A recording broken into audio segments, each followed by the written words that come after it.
안녕하세요. 저는 곧 이른을 바라보는 평범한 노년 여성입니다. 요즘 저는 사람들이 흔히 말하는 인생 2막을 살고 있습니다. 늘 하고 싶다고 생각만 하다 미뤄오던 일들을 조금씩 해나가고 있거든요. 이렇게 말하면 참 편하게 늙어가는 팔자 좋은 노인 같죠? 하지만 몇 년 전만 해도 저는 아침에 눈 뜨는 것조차 싫었던 사람입니다. 40년 넘게 산전수전 함께 겪은 남편한테 뒤통수를 맞았거든요. 이 영감탱이가 칠순 넘어 바람이 났더라고요. 그래서 그날 이후로 저는 행복을 지키기 위해 이를 악물고 싸웠어요. 제가 이 사연을 쓰는 이유는 바로 그때의 저처럼 오랜 희생을 배신으로 되돌려받은 분들에게 무너져도 다시 일어설 수 있다는 희망을 전하고 싶어서입니다.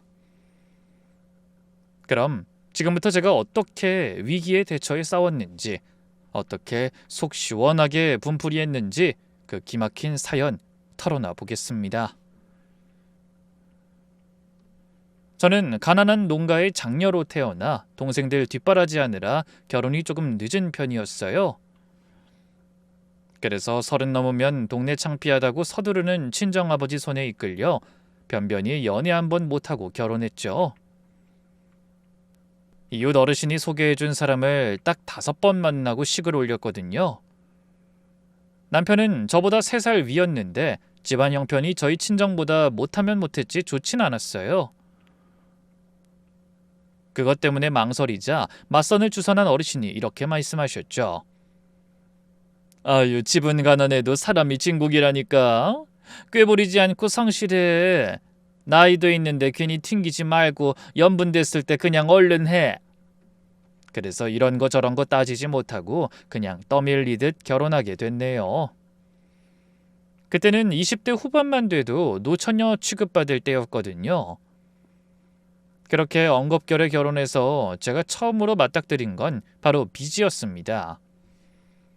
시집살이 보름 만에 시어머니가 이런 말씀을 하시더라고요. 아이고, 내가 못 산다. 너희 시아버지가 보증을 잘못 써서 우리 집안이 거덜나게 생겼구나. 지금도 죽지 못해 사는데 이 일을 어쩌니? 그래서 신혼재미는커녕 시댁 빚 갚느라 애를 써야 했어요. 저는 어쩔 수 없이 친정에서 혼수로 가져온 폐물을 팔았습니다. 친정어머니가 딸 낳으면 물려주라고 주신 금반지, 금목걸이, 그걸 전부 다 현금으로 바꿔서 빚 갚는 데 보탰죠. 없는 살림에 어렵게 마련해 주신 건데 눈물을 삼키며 팔았어요. 그때 시어머니가 제 손을 잡고 울면서 그러셨습니다. 고맙다 우리 며느리. 내가 이 은혜는 평생 잊지 않으마. 네가 이 노인네들 살렸다. 시아버지도 눈시울을 붉히며 조그맣게 말씀하셨어요. 내가 너한테 면목이 없다. 없는 집에 시집와준 것만으로도 고마운데 미안하구나. 하지만 정작 남편은 고맙다는 말 한마디가 없었습니다. 무뚝뚝한 줄은 알았지만 정말 실망스러웠죠. 그래도 평생 함께하겠다고 맹세한 사람이니 어쩌겠어요. 그런가 보다 하고 살아야지. 그런데 빚을 갚고 나니까 정말 남은 게 아무것도 없었습니다. 그래서 먹고 살기 위해 저희 부부들이 열심히 뛰어야 했죠. 남편은 공장에서 기술을 배우며 돈을 벌었고 저도 닥치는 대로 일했어요. 아침에 남의 집 청소하고 점심에 식당에서 설거지하고 저녁에 집에 와서 또 집안일 했습니다. 하루에 잠을 4시간은 잤나 몰라요. 그러고도 새벽에 일어나서 남편 도시락을 쌌네요. 한 푼이라도 아껴 얼른 남들 사는 것처럼 살아봐야겠다는 생각이 컸거든요. 버스비 아끼려고 걸어다니고 양말에 구멍이 나면 기워 신었어요. 그렇게 한 푼 두 푼 모아 드디어 남편이 조그만 공장을 차렸습니다.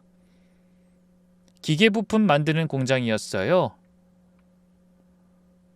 처음엔 직원도 없이 남편 혼자 일했습니다. 새벽부터 밤 늦게까지 기계 돌리고 저는 격리도 하고 청소도 하고 밥도 했어요. 직원 뽑을 돈이 없으니까 제가 다 한 거죠. 그때 딸 경이가 태어났습니다. 출산하고도 한 달 만에 저는 다시 공장에 나갔어요.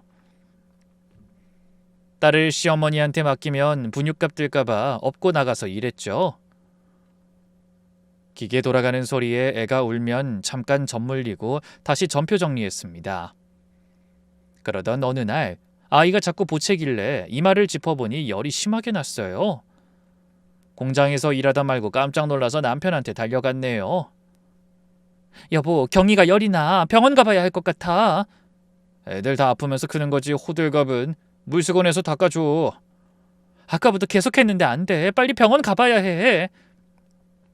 아니, 오후에 거래처에서 온다고 했어. 난 못 가니까 네가 알아서 해. 알았으니까 돈 좀 줘봐. 돈은 왜? 급하니까 택시 타고 읍내 병원 가야지. 야, 고작 애 열 좀 난다고 병원은 무슨... 그냥 좀 걸어서 보건소 가면 되지. 돈이 남아 도냐? 할 수 없이 저는 열이 펄펄 끓는 애를 업고 1시간 가까운 거리를 뛰다시피 걸었습니다. 간신히 보건소 문 닫기 전에 진료 보고 약 타서 돌아오니까 밤이었어요. 그날 남편은 거래처 사람들이랑 술 마시고 들어와 딱 한마디 물었습니다. 애는?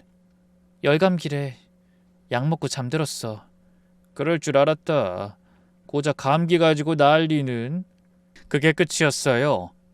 저한테 고생했다는 말 없는 거야 당연했고 잠든 아이를 쳐다보지도 않더라고요. 내심 서운했지만 원래 그런 사람 일련이 생각하고 넘어가야 했어요. 그 와중에도 공장은 조금씩 커졌습니다. 세월이 흐르며 직원도 늘고 규모도 제법 커졌죠. 그때 제가 남편한테 이런 말을 했습니다. 여보, 우리 땅을 좀 사두는 거 어떨까? 땅? 우리 사촌 언니가 땅으로 돈 좀 번 거 알지? 그 언니한테 들으니까 이 근방이 머지않아 엄청나게 발전할 것 같아. 뭐 지금이야 다 논밭이지만 경기도라도 서울이랑 거의 붙어 있잖아. 언니가 여유 자금 있으면 좀 투자해 놓으라던데? 남편이 솔깃한 표정을 지었어요. 그래서 여유 자금을 떼어 싸게 나온 땅을 좀 사뒀죠. 그렇게 재산도 불리고 공장도 자리 잡아가며 세월이 흘렀어요. 저희도 찢어지게 가난하던 생활이 좀 나아져 한숨 돌릴 수 있게 됐습니다. 지금 돌아보면 그맘때가 제 결혼 생활에서 가장 평화로운 시절이 아니었나 싶네요. 외동딸 경이도 예쁘게 잘 자라줬거든요. 공부를 곧잘 해서 제법 좋은 대학에 들어갔고 좋은 회사에 취직도 했습니다. 저는 아이가 대학에 합격했을 때도 떡하니 대기업에 들어갔을 때도 눈물을 흘리며 딸을 얼싸안고 말했어요. 장하다 우리 딸. 내 새끼가 해냈구나. 그동안 고생 많이 했어. 하지만 그때도 남편은 흔한 축하 인사 한 번이 없었습니다. 그럴 때마다 딸아이는 서운한 표정으로 저한테 슬쩍 물었어요. 엄마, 아빠는 내가 잘 되는 게 별로 기쁘지 않은가 봐. 어머, 아니야. 너희 아빠 성격 몰라? 좋은데 티내지 않는 거지. 아마 속으로는 엄청나게 좋아하고 있을걸? 아니, 안 그런 것 같아. 어릴 때부터 맨날 1등한 성적표 보여줘도 한 번도 칭찬한 적 없잖아. 아빠는 기본적으로 나한테 관심이 없어. 그렇게 열심히 딸을 달랬지만 사실은 저도 남편이 왜 그러는지 잘 알고 있었어요. 경이가 아들이 아니라서였죠. 남편은 평생 아들 타령을 했거든요. 명절에 친척들 모여 술 한잔하면 꼭 그 소리를 했습니다. 형님은 아들이 둘이라 좋겠네. 안 먹어도 배가 부르겠어. 우리는 애라고 계집애 하나니 뼈 빠지게 돈 벌어 가르쳐도 시집 보내면 끝이지 뭐. 그런 거 생각하면 돈은 벌어서 뭐 하나 싶어. 나 죽으면 제사 지내줄 아들도 하나 없잖아. 딸이 옆에서 다 듣고 있는데도 그랬어요. 그날 집에 와서 남편이 화장실에 있을 때 딸이 제 방에 들어와서 말했어요. 엄마, 난 엄마 아빠한테 부족해? 그게 무슨 소리야? 절대 아니지. 근데 왜 아빠는 맨날 아들 그럴까? 나도 한다고 하는데 아무리 잘하려고 해도 아빠는 나한테 만족을 못하는 것 같아. 이제 나도 지쳐. 아빠가 괜히 그러는 거야. 엄마는 아들 10트럭 갖다 줘도 절대 우리 딸하고 안 바꿔. 그러면서 경희를 안아줬지만 저도 눈물이 터질 것 같아 혼났습니다. 딸도 당연히 알고 있는 사실을 계속 얼버무리기도 힘들었고요. 그러다 딸아이가 시집을 가게 됐어요. 같은 회사에서 일하던 선배였는데 사람이 착실하고 됨됨이가 정말 괜찮았죠. 헌데 딸이 시집 가기 전날 남편이 술을 잔뜩 마시고 오더니 저한테 성질을 부리며 그러더라고요. 역시 딸은 키워봐야 헛거야. 이게 뭐냐? 돈 들여 실컷 가르쳐놨더니 남 좋은 일이나 시키고 내가 돈은 벌어 뭐하고 공장은 돌리면 뭐하냐? 물려줄 사람이 없는데.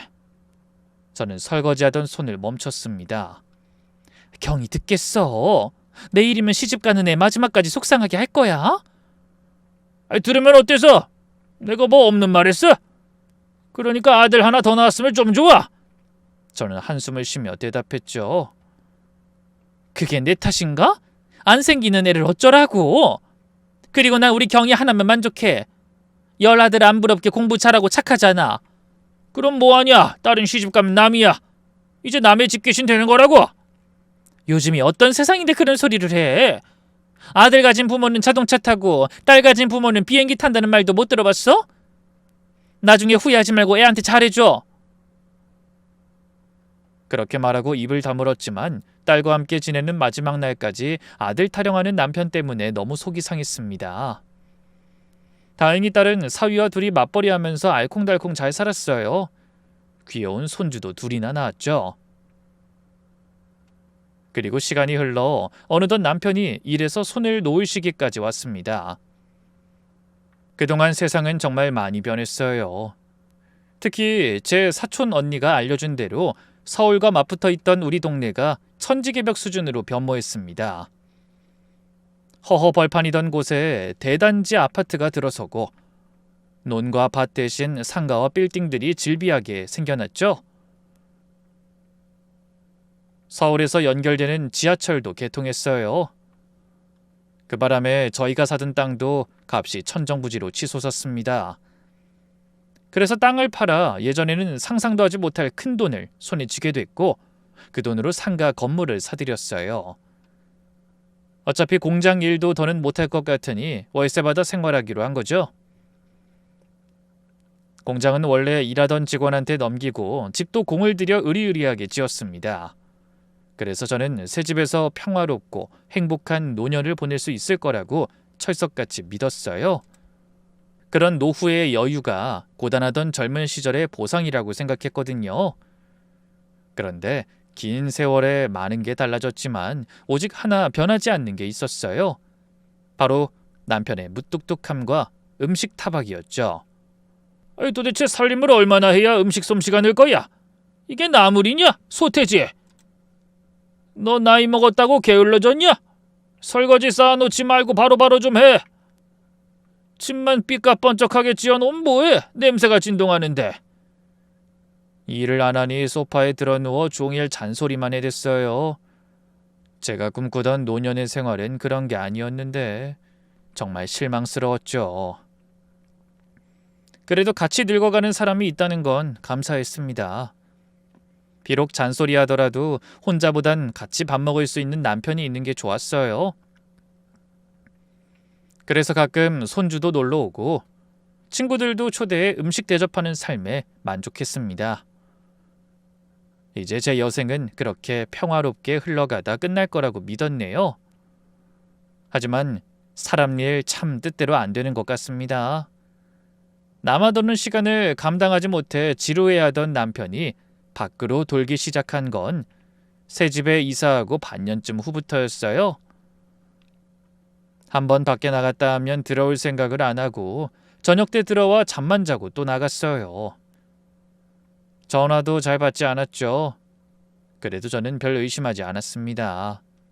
젊은 시절에도 일만 하던 사람이 다 늙어 70이 넘은 나이에 허튼 짓 할 리는 없다고 생각했거든요. 하지만 그 생각이 얼마나 어리석은 생각이었는지 얼마 후에 깨닫게 됐습니다. 때는 어느 평범한 하루의 오후였어요. 웬일로 외출하지 않은 남편이 소파에서 코를 골며 낮잠을 자고 있었죠. 저는 거실에서 청소기를 돌리다가 소파 밑에 남편의 휴대폰이 떨어져 있는 걸 발견했습니다. 그래서 무심코 주워 탁자 위에 올려놓으려고 하는데 갑자기 화면이 켜지며 카톡 알림이 뜨더라고요. 한데 그 내용이 심상치 않았습니다. 오빠, 오늘은 왜 안 와? 너무 보고 싶잖아. 저는 혹시 잘못 보거나 광고가 아닐까 싶어서 눈을 비비고 다시 봤습니다. 하지만 분명히 그렇게 적혀 있었어요. 발신자 이름에는 세화라고 되어 있었는데 이름 옆에 하트 표시까지 있더라고요. 너무 놀라서 다리에 힘이 풀려 그대로 소파 한쪽에 털썩 주저앉았습니다. 설마 그럴 리가 없어. 그러면서도 떨리는 손으로 남편 휴대폰을 들어 비밀번호를 눌렀어요. 다행히 비밀번호는 남편 생일 그대로더군요. 화면이 열리자 얼른 카톡을 눌러 방금 연락이 온 세화라는 사람의 대화창을 열어봤어요. 그리고 그 대화를 한 줄 한 줄 읽던 저는 온몸을 부들부들 떨며 휴대폰을 떨어뜨리고 말았습니다.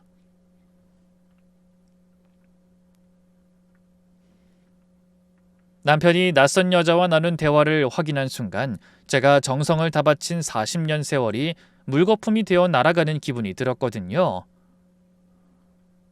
저는 그 자리에서 한참을 멍하니 앉아 있었습니다.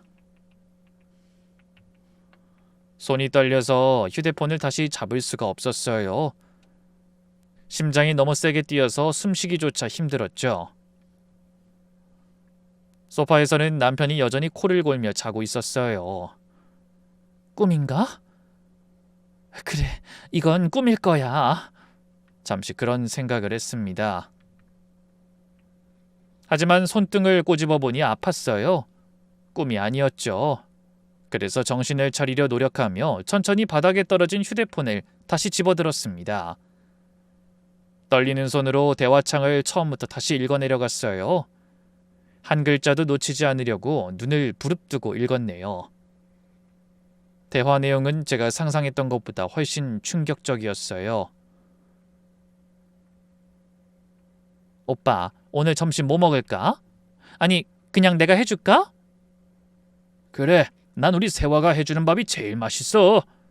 제가 40년 동안 밥순이 노릇하면서 한 번도 들어보지 못한 말이었습니다. 항상 짜다, 싱겁다, 질기다, 설익었다 그 타박뿐이었거든요. 그런데 그 여자한텐 칭찬 일색이더라고요. 기막힌 내용은 또 있었어요. 오빠, 형석이가 언제 또 같이 밥 먹자고 하네. 날 잡을까? 이제 오빠가 정말 친아버지 같대. 그래? 아이 기특한 녀석. 나도 형석이를 친아들처럼 생각해. 우리 세화 아들이면 내 아들이지. 형석이란 이름이 처음 나왔습니다. 그 여자한테 아들이 있는 모양이었어요. 근데 남편이 그 여자의 아들을 자기 아들 같다고 하며 기특하다고 하더군요. 가슴이 철렁 내려앉았습니다.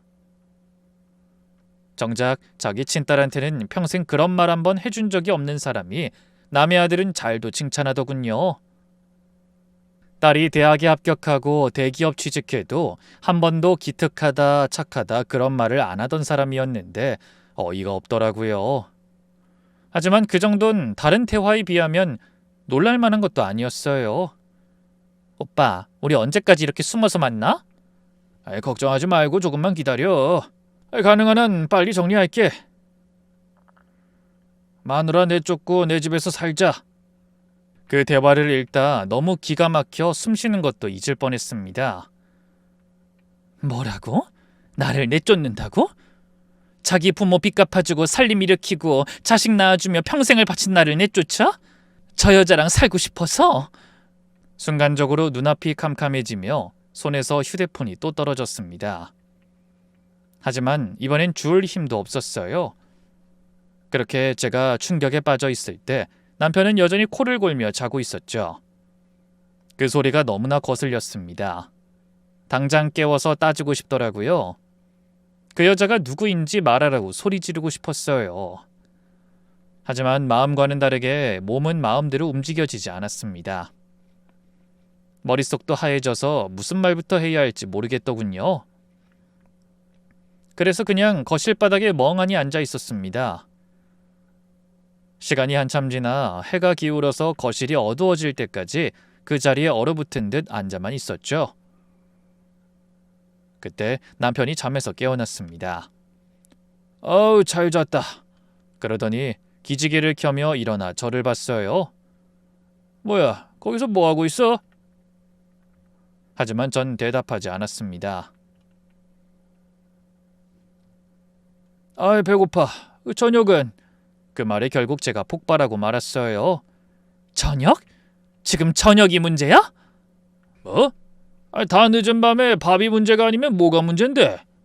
저는 말없이 바닥에 떨어진 휴대폰을 집어서 남편에게 내밀며 말했습니다. 이게 뭐야? 제 말에 남편이 휴대폰을 받아들고 화면을 보다가 얼굴이 굳어지더군요. 너 이거 봤어? 그래, 봤다. 다 봤어. 세화가 누구야? 형석인 누구고? 마누라 쫓아낸다는 게 무슨 소리야? 남편은 고개를 돌리고 아무 말도 하지 않았어요. 내 말 못 들었어? 말해. 이게 뭐냐고? 저는 평생 남편한테 제대로 성질 내본 적이 없었어요. 늘 하자는 대로 하고 순종적으로 살았죠. 하지만 그날은 소리가 저절로 높아졌습니다. 제가 안 하던 행동을 하자 남편이 한숨을 쉬며 답했어요. 별거 아니야. 그냥 좀 아는 사람이야. 아는 사람? 그냥 아는 사람이 70 넘은 남자한테 오빠라고 하면서 보고 싶다고 해? 마누라 쫓아내고 같이 살자는 게 그냥 아는 사람한테 할 소리야? 제가 따지고 들자 남편이 짜증을 내며 말했습니다. 야, 그냥 농담이야, 농담. 별것도 아닌 것 가지고 왜 이래? 농담? 당신은 이게 농담으로 보여? 그래. 그냥 심심하니까 농담 따먹기 한 번 한 걸 가지고 왜 이렇게 사람을 피곤하게 해? 빨리 밥이나 차려. 기가 막히더군요. 제 속이 어떨지 뻔히 알면서 밥을 차리라니? 말문까지 막혔죠. 그 뒤로도 남편은 계속 모르쇠로 일관하며 여자랑 아무 사이도 아니라고 발뺌했어요. 하지만 제가 계속 따지자 자기 혼자 라면을 끓여 먹고 안방으로 들어가 버리더군요. 당연히 그날 밤 저는 잠을 이룰 수가 없었습니다. 남편은 제가 더 따지러 갈까봐 그러는지 아예 방문까지 잠가버렸어요. 저는 혼자 거실 소파에 앉아서 밤을 새웠습니다. 세화, 그 이름이 머릿속에서 떠나질 않았어요. 도대체 어디서 만난 거지? 얼마나 된 사이인 거야? 그러면서 남편의 휴대폰에서 본 대화 내용과 여자가 보내온 음식 사진, 꽃 사진, 그리고 둘이 얼굴을 맞대고 나란히 찍은 사진을 떠올렸습니다. 여자는 저보다는 한참 어린 것 같았지만 아주 젊게는 보이지 않았어요. 그래도 남편 입장에서는 젊은 여자였겠죠. 화장을 진하게 하고 머리를 곱슬곱슬하게 파마한 모습이더군요. 대화 내용에는 남편과 그 여자의 아들에 대한 것도 많았어요.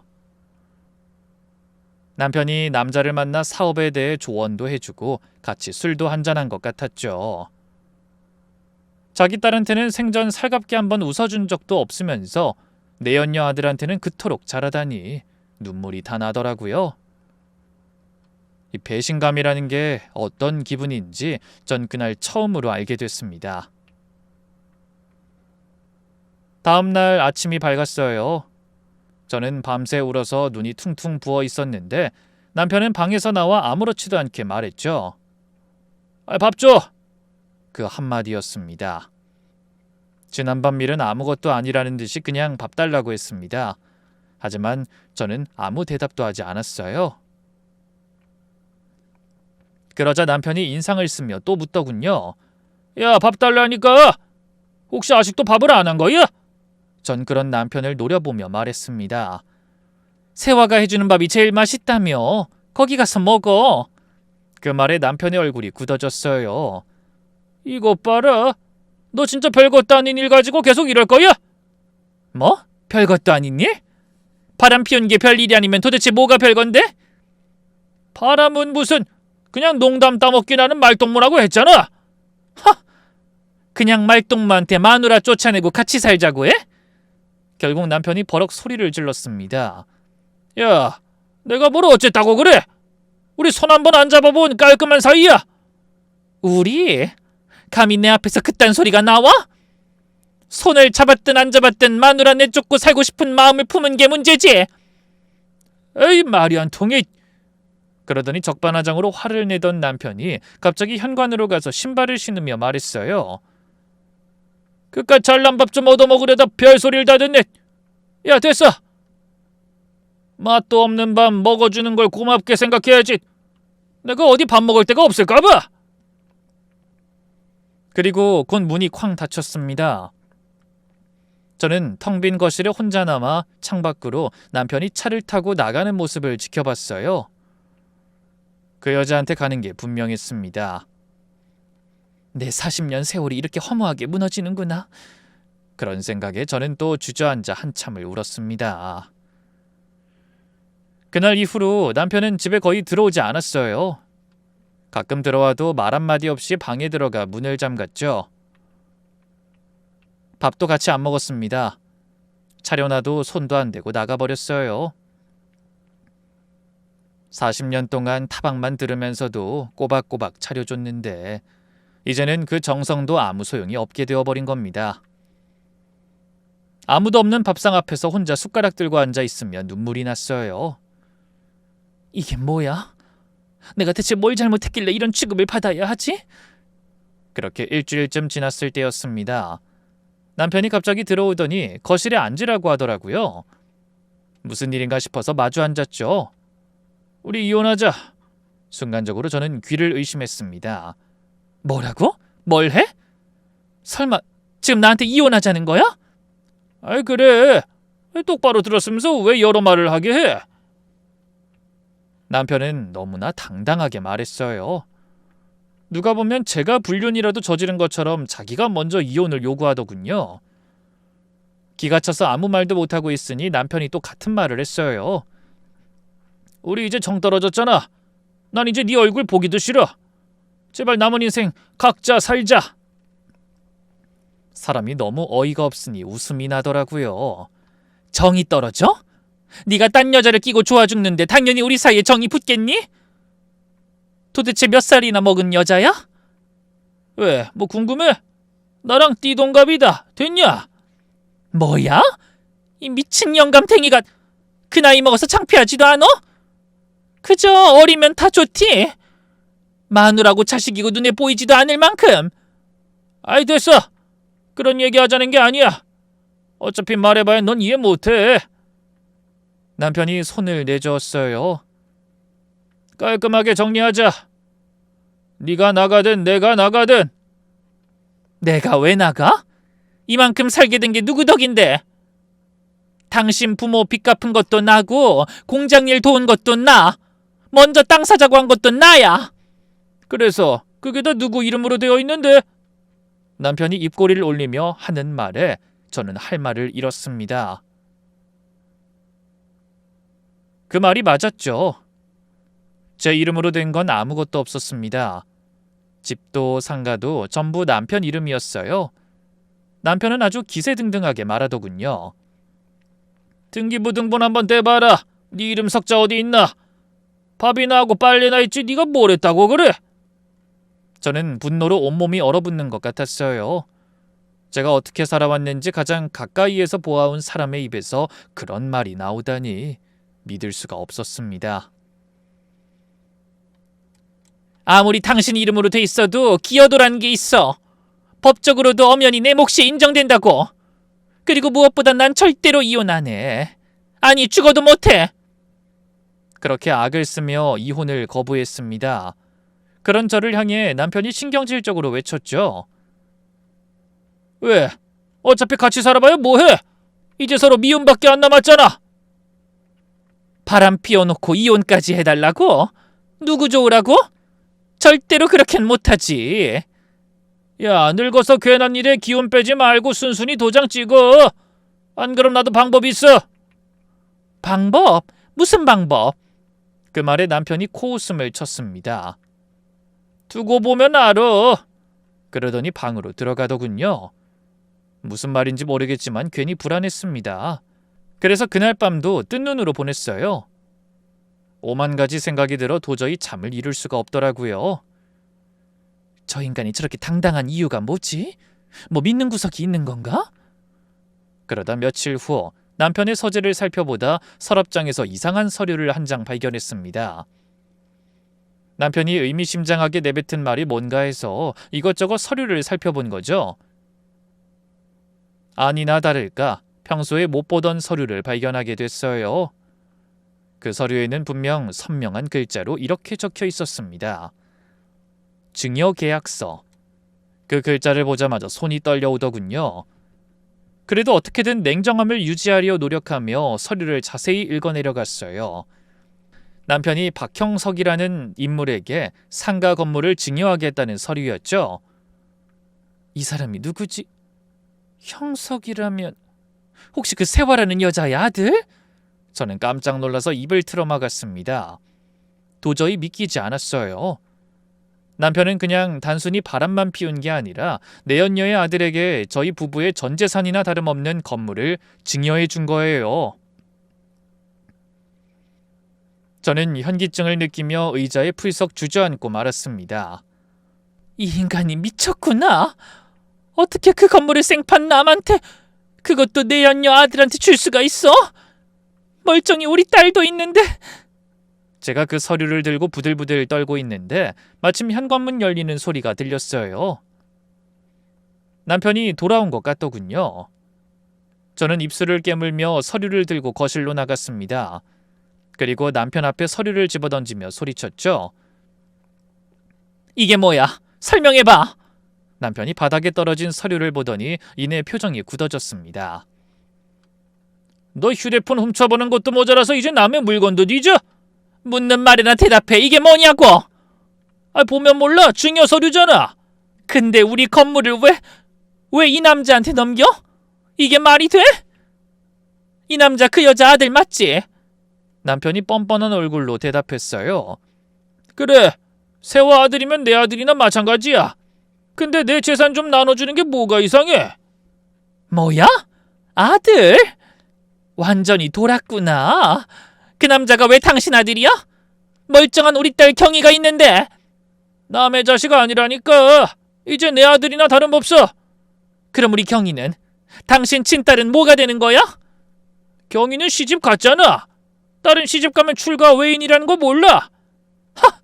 미치려면 곱게 미쳐라, 이 인간아. 평생 아들 타령만 하면서 친딸 구박하더니 남의 아들한테 재산을 갖다 바쳐? 이게 정상적인 머리로 할 짓이냐고! 제가 달려들 것처럼 소리치자 남편이 짜증을 내며 일어섰어요. 야, 내 재산 내 마음대로 하는 건데 네가 무슨 참견이야? 내 재산?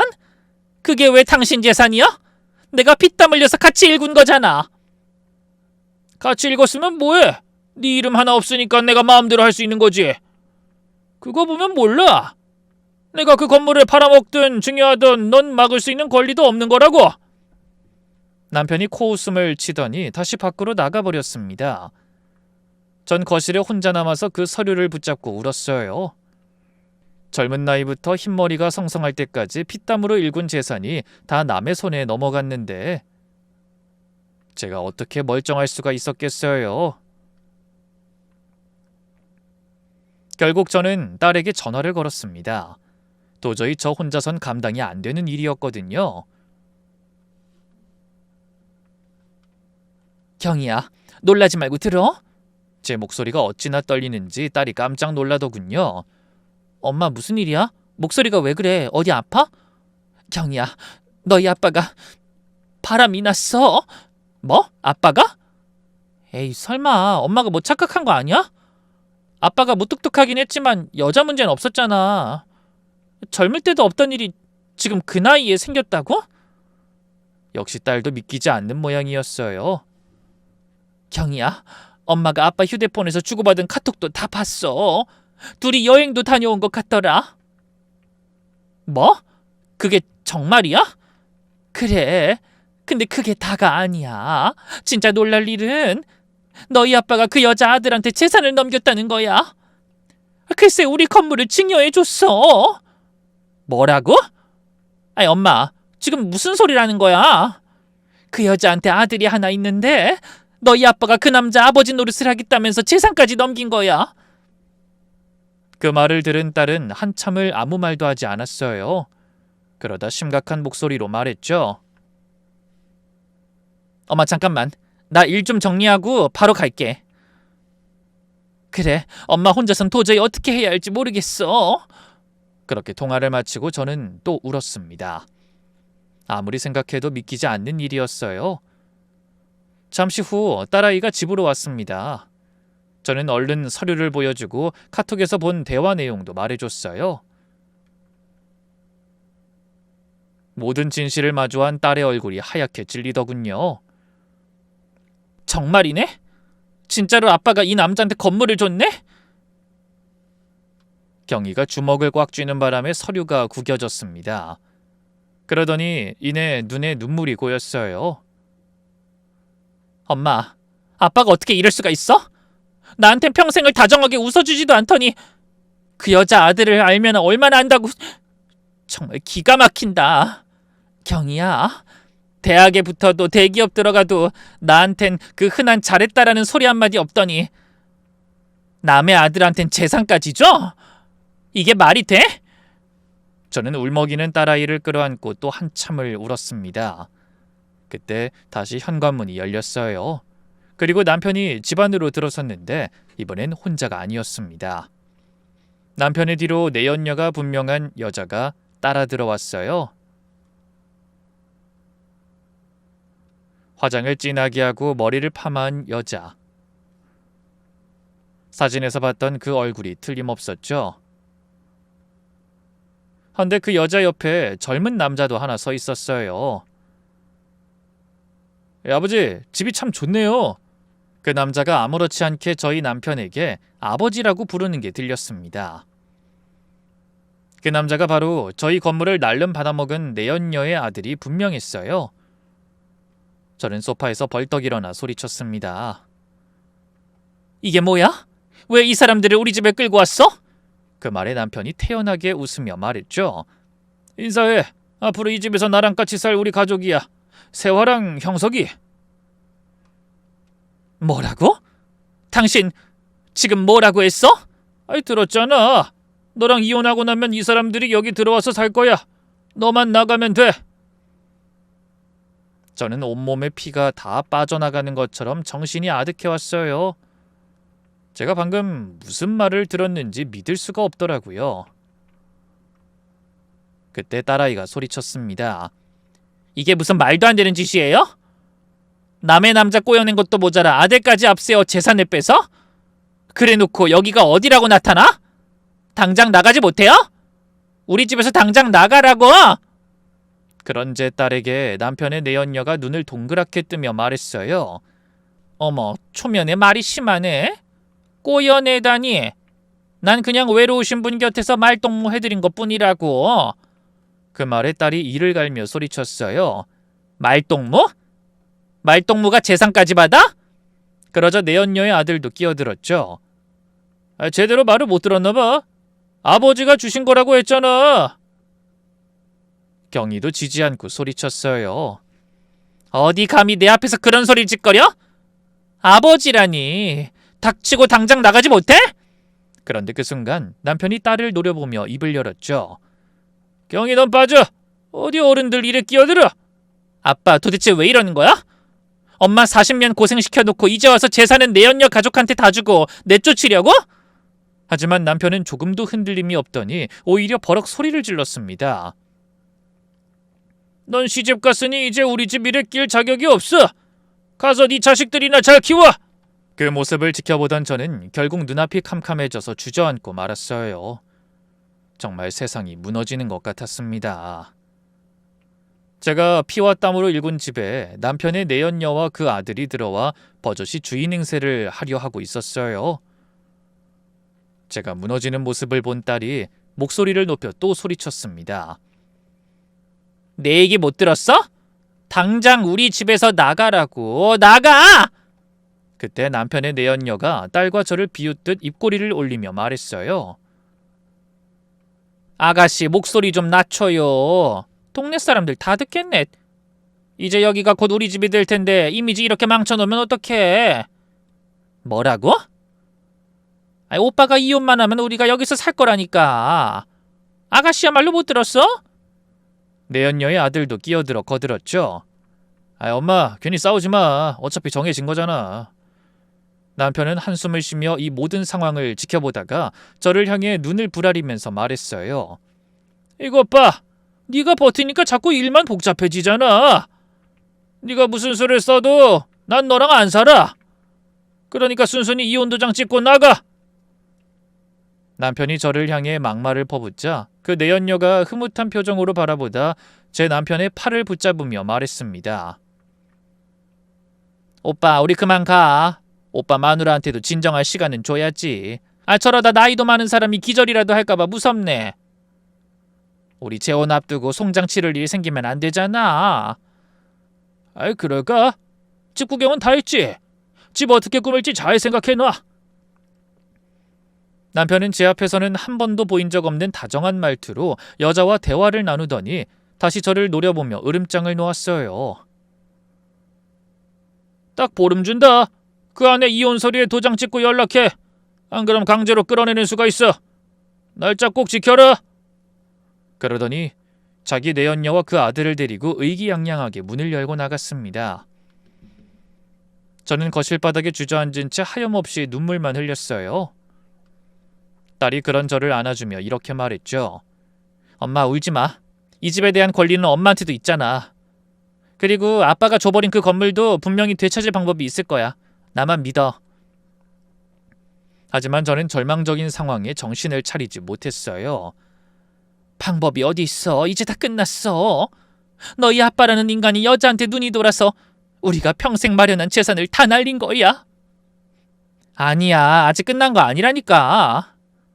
딸은 열심히 절 위로하려고 노력하며 변호사를 알아보겠다고 했어요. 그리고 며칠 후 이런 말을 전했죠. 엄마, 내가 변호사 사무실에 가서 알아봤는데 엄마한테 재산의 절반을 받을 권리가 있는 게 맞아.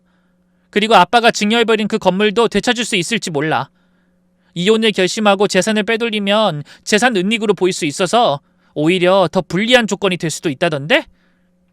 근데 그쪽에서 건물을 팔아버리면 안 되니까 변호사가 처분 금지 가처분인가 그런 걸 신청해 둔다고 했어.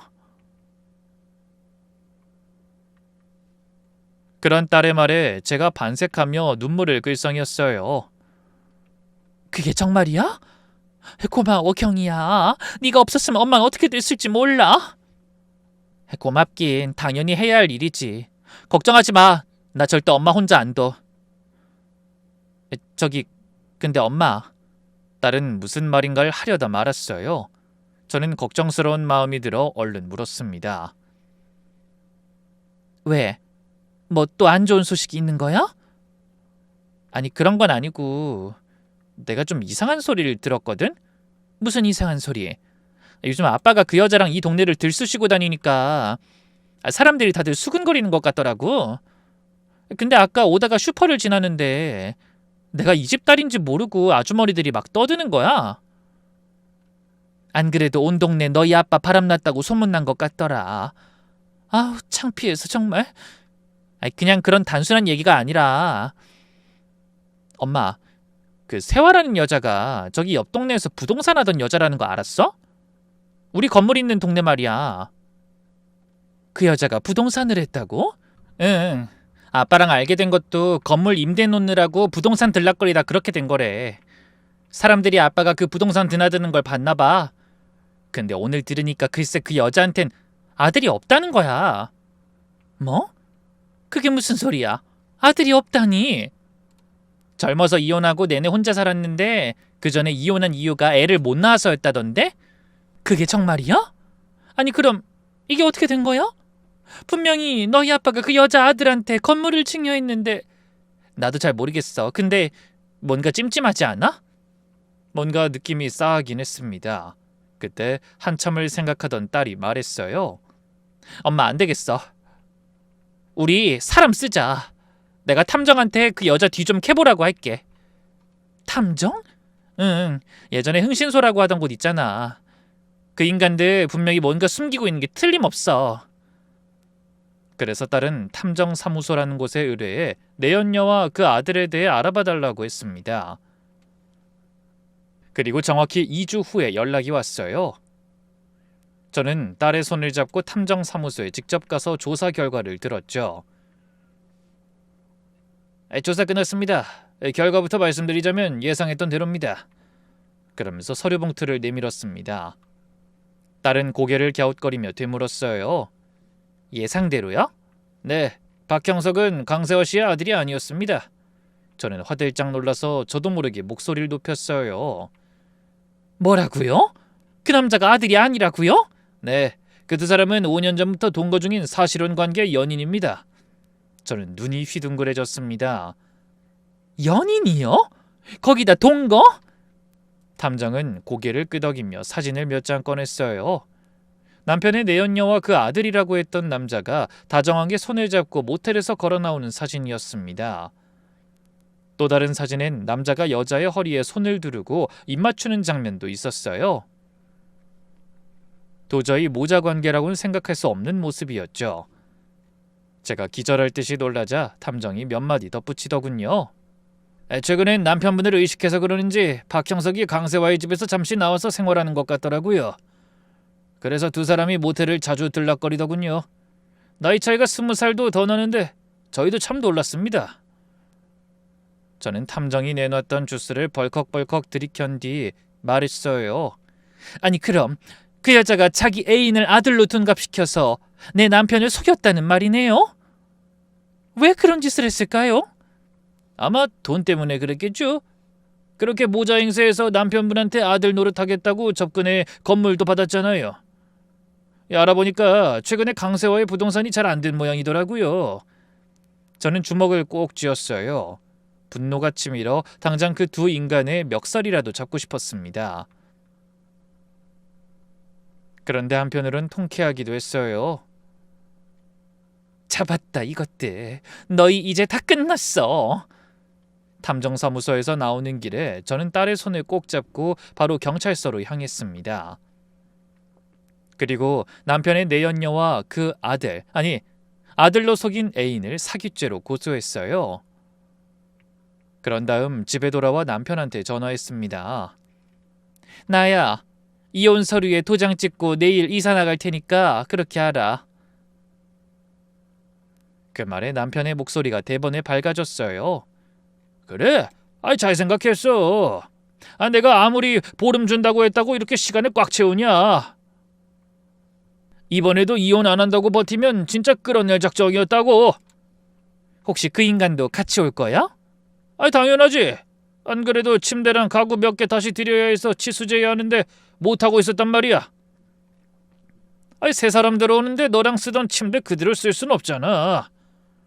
저는 속으로 코웃음을 치며 전화를 끊었습니다.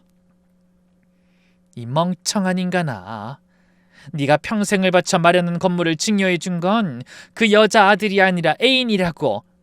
뭘 알고나 까불어. 다음 날 오후 저는 거실에 이삿짐 박스를 잔뜩 쌓아놨습니다. 테이블 위에는 이혼 서류가 놓여 있었죠. 제 도장은 이미 찍혀 있었어요. 그때 초인종이 울려 문을 여니 남편이 여유만만한 표정으로 서 있더군요. 예상대로 그 뒤에 남편의 내연녀와 그 애인도 함께 온 게 보였어요. 저는 속으로 쾌재를 불렀습니다. 내연녀는 거리낌 없이 집 안으로 걸어들어와 제 짐을 보더니 활짝 웃으며 한마디 했죠. 어머, 벌써 짐 다 쌌네요? 역시 깔끔하시네. 그 곁에서 엄마 뻘 되는 여자한테 들러붙어 아들인 척하는 남자도 웃으며 말했어요. 아버지, 이제 진짜 우리 셋이 한 집에 살 수 있는 거군요. 제가 정말 잘 모실게요. 남편은 흐뭇한 표정으로 내연녀의 가짜 아들을 바라봤어요. 그 모습을 보니 어처구니가 없더군요.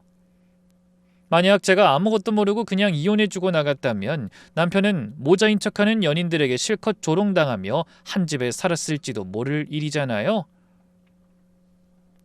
멍청한 남편은 고개를 돌려 테이블 위에 놓인 서류를 보며 말했어요. 드디어 도장 찍었구만. 찍었다고 했잖아. 이제 당신 것만 하면 돼. 남편이 웃으며 주머니를 뒤져 도장을 꺼냈습니다. 그리고 서류에 찍으려는 바로 그 순간 초인종이 또 울렸어요.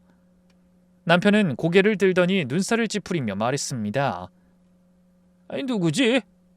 또 경이 그게 와서 다 파투내는 거 아니야? 저는 아무 대답도 안 하고 문을 열었습니다. 예상대로 경찰이 서 있었어요. 강세호 씨, 박형석 씨 계십니까? 경찰이 자기 이름을 부르자 내연녀의 얼굴이 순식간에 딱딱하게 굳어지더군요.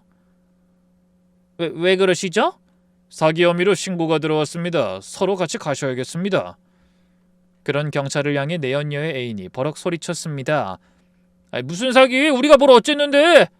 큰 소리치는 남자를 향해 경찰이 피식 웃으며 말했어요. 두 사람이 모자라고 속이면서 재산을 편취한 혐의입니다. 그 말에 내연녀의 얼굴이 새파랗게 질렸습니다. 아니 그게 그 모습을 남편이 멍하니 서서 지켜보고 있다가 물었어요. 뭐라고? 속이다니. 경찰 양반, 그럼 저 두 사람이 엄마랑 아들 사이가 아니란 말입니까? 그 말에 경찰 대신 제가 대답했죠. 그래 이 등신아. 저 남잔 당신 내연녀 아들이 아니라 동거까지 하던 애인이야. 자기 애인을 아들이라고 속이고 셋이서 한 집에 살려고까지 한 거라고. 물론 그러면서 이 집까지 쏙 빼먹을 심산이었겠지. 당신은 완벽하게 속은 거라고. 남편의 눈이 튀어나올 듯이 커졌습니다. 저는 콧방귀를 끼며 말을 이어갔어요. 아들 같고 기특하다고? 그랬겠지. 재산 뺏으려고 달려들었으니 얼마나 살살거렸겠어. 남편이 허옇게 질린 얼굴로 중얼거렸죠. 거짓말. 그럴 리가 없어. 그 말에 경찰이 주머니에서 사진을 꺼내 보여줬어요. 제가 두 사람을 고소하며 증거로 제출한 모텔 사진이었죠. 여기 날짜 보이시죠? 지난주에 찍은 겁니다. 두 사람은 연인 관계가 확실하죠. 서류상으로도 완벽한 남남입니다. 남편이 사진을 보더니 휘청거렸어요. 형석아, 이게 사실이야? 세화야, 뭐라고 말 좀 해봐. 하지만 두 사람은 절 노려보며 이를 갈 뿐 말이 없었어요. 결국 경찰은 그 인간들의 손목에 수갑을 채웠습니다. 내연녀는 끌려가면서도 끝까지 발악을 하더군요. 야, 다 된 밥에 코를 빠뜨려도 분수가 있어야지. 너 내가 가만둘 줄 알아? 내가 이번 일 성공하려고 저 냄새나는 노인네한테 얼마나 공을 들였는데. 절대 이대로 못 물러나. 절대. 그런 내연녀의 말에 남편의 얼굴이 점점 흑빛이 되어가는 게 보이더군요. 그 뒤로 두 죄인을 태운 경찰차가 집 앞에서 떠났습니다. 그 모습을 보는 제 마음이 얼마나 후련했는진 아마 말로는 다 표현하지 못할 거예요. 60년을 넘게 살아오며 그렇게 시원한 적은 없었던 것 같네요. 고개를 돌려보니 남편은 거실에 털썩 주저앉아 있었어요. 저는 천천히 그쪽으로 걸어가 테이블 위에 놓인 이혼 서류를 집어들며 말했죠. 얼른 도장 마저 찍어. 그러자 남편이 붉어진 눈을 들어 저를 바라봤습니다. 여보, 왜 이혼하자며? 당신이 그렇게 원한 거잖아. 현순아, 내가 잘못했어. 그래, 당신이 잘못한 거 세상 사람들 다 알아. 그러니까 쓸데없는 말 관두고 빨리 도장이나 찍으라고. 여보 미안해. 내가 잘못했어. 우리 다시 시작하자. 나 이제 정말 정신 차렸어. 하지만 전 코웃음을 쳤습니다. 정신을 차렸어? 사기꾼한테 속은 거 알고 나니까 이제야 정신이 차려져? 그렇다고 뭐가 달라지나? 마누라 쫓아내고 같이 살자고 한 건 당신 진심이었잖아. 남편이 아무 말도 못하더군요. 저는 얼마 전 남편이 저에게 그랬던 것처럼 빨리 이혼 서류에 도장 찍으라고 압박했어요. 도장 찍어. 나 이사 가야 해. 이삿짐 트럭 올 시간 다 됐다고. 여보 제발 한 번만. 하지만 제가 냉정한 눈으로 바라보자 남편은 떨리는 손으로 도장을 꺼내 서류에 찍었습니다. 그렇게 저의 40년 넘는 결혼 생활이 끝났어요. 하지만 그 순간 제 마음속에는 슬픔보단 홀가분함이 훨씬 컸습니다. 그래서 얼른 서류를 챙겨 가방에 넣고 이삿짐 업체 직원들에게 옮길 짐을 말해줬죠. 짐을 다 싣고 집을 떠나며 한번 뒤돌아봤습니다. 남편과의 행복한 노년을 꿈꾸며 직접 지은 집이었죠. 그런데 이상하게 미련이 남지 않더라고요. 아마 거기 살면서 하도 속을 썩어서 그런 게 아닌가 싶네요. 하지만 이제 모든 일을 해결하고 그 집을 떠나게 되니 후련한 기분만 들었습니다. 그래서 가벼운 발걸음으로 대문을 나서는데 뒤에서 남편이 조용히 부르는 소리가 들렸습니다. 현순아! 하지만 전 돌아보지 않은 채 말했습니다. 혼자서도 잘 살아. 그 말만 하고 문을 나서며 하늘을 올려다보자 눈이 부실 정도로 파란 하늘이 보였습니다. 마치 그 하늘이 저를 응원하는 것 같다는 생각이 들었죠. 얼마 후 강세화와 박형석에 대한 재판이 진행되어 각각 징역 3년과 2년을 선고받았어요. 법정에서 두 사람은 후회하고 반성한다며 구구절절 읍소했지만 실형을 면하진 못했습니다. 그 뒤로 증여 취소 소송도 승소했어요. 그래서 재산 분할로 상가 건물과 주택, 예금에 대해 절반 이상의 권리를 인정받고 위자료도 받아냈습니다. 그리고 그 돈으로 저는 작은 아파트를 하나 얻었어요. 생전 처음 제 이름으로 된 집을 갖게 된 거죠. 그 집에서 저는 새 삶을 시작했습니다. 아침에 일어나면 먹고 싶은 거 먹고 자고 싶은 만큼 잤어요. 짜든 싱겁든 타박할 사람이 없으니 속이 편했죠. 문화센터에도 등록해 수영과 에어로빅을 배웠습니다. 처음엔 몸이 안 따랐지만 점점 적응되면서 재미도 알게 되고 사는 즐거움도 느끼게 됐죠. 반면에 남편은 마누라도 잃고 하나뿐인 딸에게도 외면당했습니다. 자기가 한 짓이 있으니 아마 잘못을 빈 것 같은데 딸의 마음을 되돌리긴 역부족이었죠. 경희가 저한테 찾아와서 이러더라고요. 엄마, 아빠가 나한테 아들 타령한 거 사과하면서 남은 재산 전부 주겠다고 하더라? 어머, 그게 정말이야? 그래서는 필요 없다고 했지. 나도 벌 만큼 벌고 그 돈 보면 아빠 생각날 것 같아서 싫다고 했어. 그리고 다시는 보지 말고 살자고도 했고. 난 아빠가 한 짓 생각하면 아직도 이가 갈린단 말이야. 헌데 그해 겨울 혼자 남은 남편이 라면을 사러 편의점에 가다가 빙판길에서 미끄러지는 사고를 당했답니다. 그래서 하필 고관절이 부러졌고 병원에서 딸에게 연락한 모양이었어요. 아빠 수술은 잘 됐는데 거동이 어려운 것 같아. 요양원에 모시려고 알아보고 있어. 근데 아빠는 하나도 변한 게 없더라. 엄마랑 나한테 그런 짓을 해놓고 글쎄 나한테 간병해 줄 수 없냐고 묻는 거야. 난 아직도 아빠만 생각하면 화가 치솟는데 그게 말이 되는 소리야? 명절에도 안 갈 거야. 아빠 얼굴 보기 싫어. 혼자서 외롭게 계시든 말든 신경 안 쓸 거야. 그래, 너 내키는 대로 해. 엄만 뭐라고 안 할게. 헌데 그 뒤로도 요양원에서 딸에게 자주 연락한다고 하더군요. 남편이 외롭다며 매일 운다는 겁니다. 아무도 찾아오는 사람이 없으니 그럴 만도 하지만 뭐 그 모든 게 자기가 만든 결과 아니겠어요. 40년을 희생한 아내도 피를 나눈 딸도 다 떠나게 만든 건 바로 남편 자신이잖아요. 부디 이 사연을 함께 하신 여러분은 자신이 가진 것을 소중히 여기고 지킬 줄 아는 사람이 되어 제 전남편 같은 초라한 노후를 맞지 않으시길 바랍니다. 그럼 봄 햇살 같은 따뜻한 행복이 여러분의 가정에 늘 함께 하시길 바라며 저는 이만 물러가겠습니다. 감사합니다.